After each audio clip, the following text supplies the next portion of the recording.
Assalamualaikum warahmatullahi wabarakatuh. Pertama-tama perkenalkan, nama saya Gumilang Adiawan. Saya dari Teknik Mesin kelas B, NIM 2020-54078.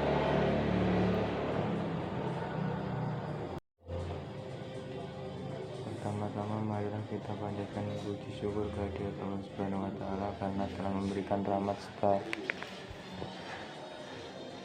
taufik dan hidayahnya kepada kita. Di sini saya akan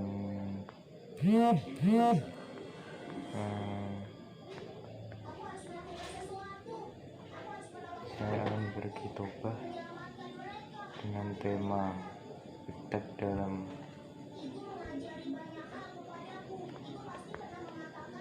pengajaran Islam.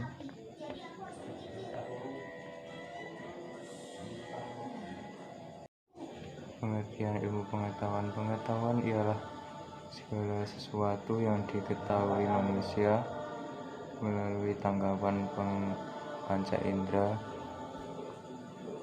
ilustrasi dan rasa, sedangkan ilmu adalah pengetahuan yang sudah diklasifikasikan, diorganisasi dan diedukasi serta diinterpretasikan sehingga menghasilkan kebenaran objektif, telah diuji kebenarannya dan juga dapat diuji ulang secara ilmiah. Dalam kajian filsafat, setiap ilmu membatasi diri pada salah satu bidang kajian, karena seseorang yang memperdalam ilmu tertentu disebut sebagai spesialis atau orang ahli, sedangkan orang yang banyak tahu tapi tidak memperdalam disebut generalis. Istilah teknologi merupakan produk ilmu pengetahuan dalam sudut pandang budaya dan teknologi di masa sekarang.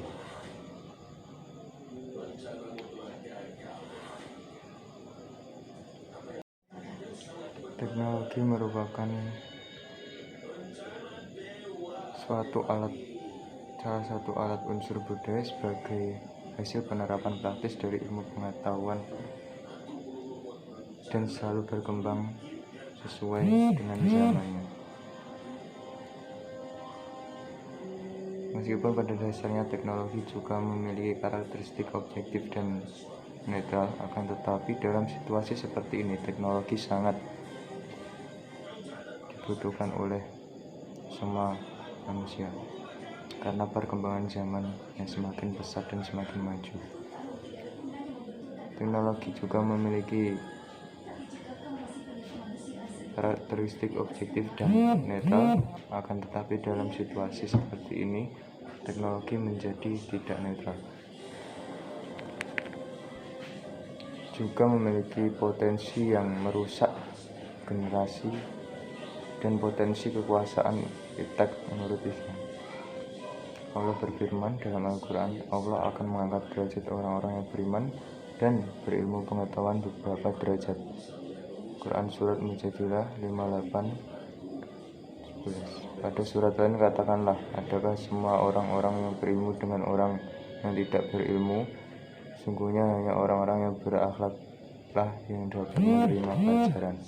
Quran Surat Az-Zumar ayat 39-9.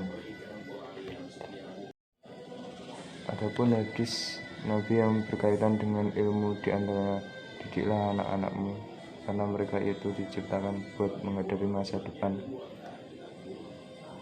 atau zaman yang sama sekali ia dari zamanmu kini. Juga menurut ilmu itu diwajibkan bagi setiap muslim. Sesungguhnya Allah mencintai para penuntut ilmu, dan barang siapa ingin menguasai dunia dengan ilmu, barang siapa ingin menguasai akhirat dengan ilmu juga. Menurut Mehdi Gulyani, dalam menghadapi iptek, ilmuwan Muslim dapat dikelompokkan dalam 3 kelompok. Yang pertama, kelompok yang menganggap iptek modern bersifat netral dan berusaha melegitimasi hasil-hasil iptek modern dengan mencari ayat-ayat Al-Quran yang sesuai. Kedua, kelompok yang bekerja dengan iptek modern tetapi berusaha juga mempelajari sejarah dan filsafat ilmu agar dapat menyaring elemen-elemen yang tidak netral. Kelompok yang ketiga adalah kelompok yang percaya adanya iptek Islam dan berusaha membangunnya. Untuk kelompok ketiga ini memunculkan nama Al-Faruqi yang mengintrodusir istilah Islamisasi ilmu pengetahuan. Pandangan Islam serta dampak positif dan negatif perkembangan iptek. Dengan uraian secara deskriptif di atas, maka judul kitobah saya ini dapat didekati agak menjadi lebih jelas yang menghubungkan antara ajaran agama Islam dengan ilmu pengetahuan dan teknologi di masa sekarang. Agama Islam banyak memberikan penegasan mengenai ilmu pengetahuan baik secara nyata maupun secara terukur yang dapat diterima oleh akal sehat manusia. Seperti yang disebut dalam surat Al-Mujadilah ayat 11 yang artinya sebagai berikut: Allah akan meninggikan orang-orang yang beriman di antara muda orang-orang yang diberi ilmu pengetahuan beberapa derajat dari Allah, dan Allah mengetahui apa yang kamu kerjakan. Maksudnya sebagai berikut: sama-sama dari kelompok yang beriman, maka Allah Subhanahu wa Ta'ala akan masih meninggikan derajat bagi mereka yang berilmu pengetahuan, dan orang yang berilmu pengetahuan berarti menguasai ilmu dan memiliki kemampuan untuk mendapatkan dan menjelaskannya. Untuk mendapatkan ilmu pengetahuan diperlukan antara lain adanya sarana tertentu, yakni yang disebut dengan berpikir. Jelasnya, berpikir pada dasarnya merupakan suatu proses untuk mendapatkan ilmu pengetahuan dan pengalaman. Oleh karena itu, apabila di dalam Al-Quran sering disebut dengan kata-kata berpikir atau berpikirlah dan sebagainya, dalam arti langsung maupun dalam arti sindiran, dapat kita artikan juga sebagai perintah untuk mencari atau menguasai ilmu pengetahuan.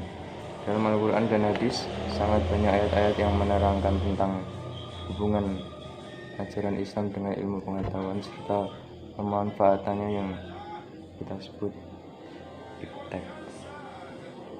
Hubungan tersebut dapat terbentuk semacam perintah yang mewajibkan, menyuruh mempelajari pernyataan-pernyataan, bahkan ada yang berbentuk sindiran. Kesemuanya itu tidak lain adalah memberikan betapa eratnya hubungan antara Islam dan iptek. Sebagai yang tidak dapat dipisahkan satu dengan yang lainnya, tegasnya hubungan antara Islam dan iptek salah adalah sangat erat dan menyatu. Dalam pandangan Islam, itu juga digambarkan sebagai cara mengubah suatu sumber daya menjadi sumber daya yang lain yang dapat digunakan dan menjadikan itu nilainya lebih tinggi. Hal ini tercover dalam surat Ar-Ra'd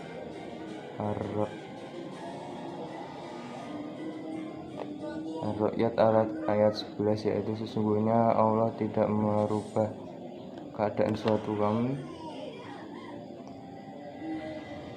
sehingga mereka merubah keadaan yang ada pada diri mereka sendiri. Dari ayat tersebut dapat disimpulkan bahwa pada dasarnya Al-Quran telah mendorong manusia untuk berteknologi supaya kehidupan mereka meningkat dan lebih maju pada saat yang akan datang. Upaya ini merupakan rasa syukur atas keberhasilannya dalam merubah nasibnya. Dengan perkataan lain, rasa syukur atas keberhasilannya dimanifestasikan dengan mengembangkan terus keberhasilan itu, sehingga dari waktu ke waktu keberhasilan itu akan selalu meningkat terus. Pada masa Nabi sudah ada penemuan-penemuan yang bisa dinamakan dengan iptek. Seperti halnya iptek dalam dunia pertanian, pada sahabat Nabi pernah melakukan pembuatan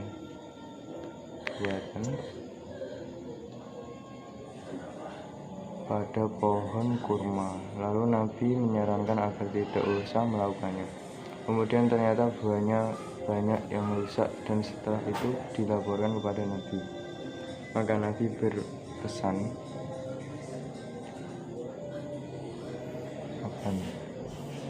berpesan kepada sahabat tersebut, lakukanlah pembuahan buatan.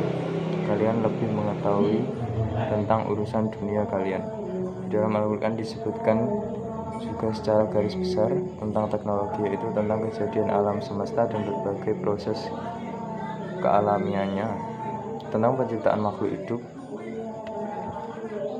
termasuk manusia yang didorong hasrat ingin tahunya, dipacu adanya untuk menyelidiki segala apa yang ada di sekelilingnya. Meskipun Al-Quran bukan buku teknologi atau sains pada umumnya, namun Al-Quran jauh sekali dalam pembicaraan teknologi. Berikut dampak negatif perkembangan iptek terhadap Islam.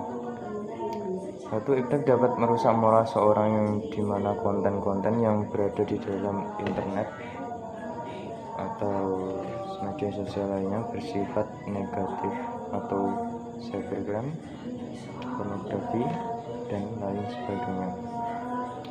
Mungkin disalahgunakan, itu tidak baik.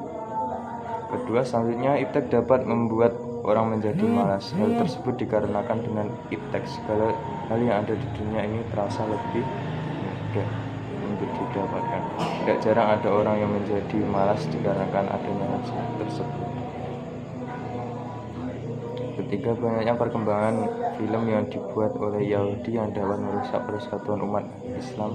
Hal ini menyebabkan lemahnya iman manusia.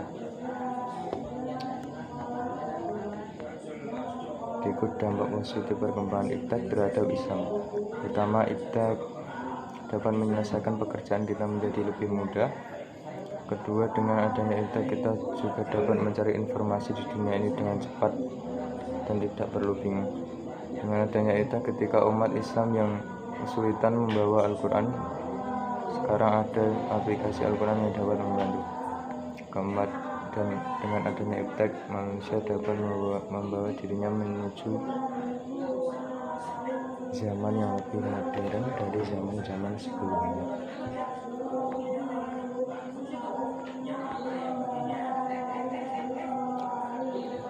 Kesimpulan dari khotbah ini adalah pengetahuan adalah segala sesuatu yang diketahui oleh manusia melalui panca indera, ilustrasi, firasat, sedangkan ilmu adalah pengetahuan yang sudah diklasifikasikan, diorganisasi, disistemasi, dan diinterpretasikan sehingga menghasilkan kebenaran objektif dan fakta-fakta yang mendukungnya. Kedua, adanya keseimbangan peran iptek dalam Islam dapat mempermudah kita menjalankan tugas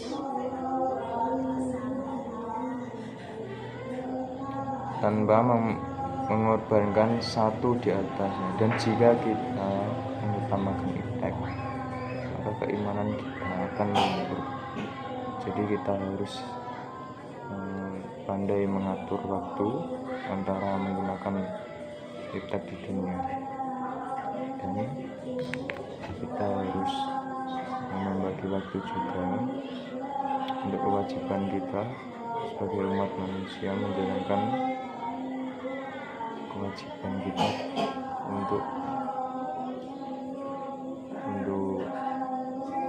masa depan di akhirat nanti. Saya rasa cukup itu dari saya. Apabila ada tutur kata yang kurang berkenan di hati Anda, mohon dimaafkan. Assalamualaikum warahmatullahi wabarakatuh.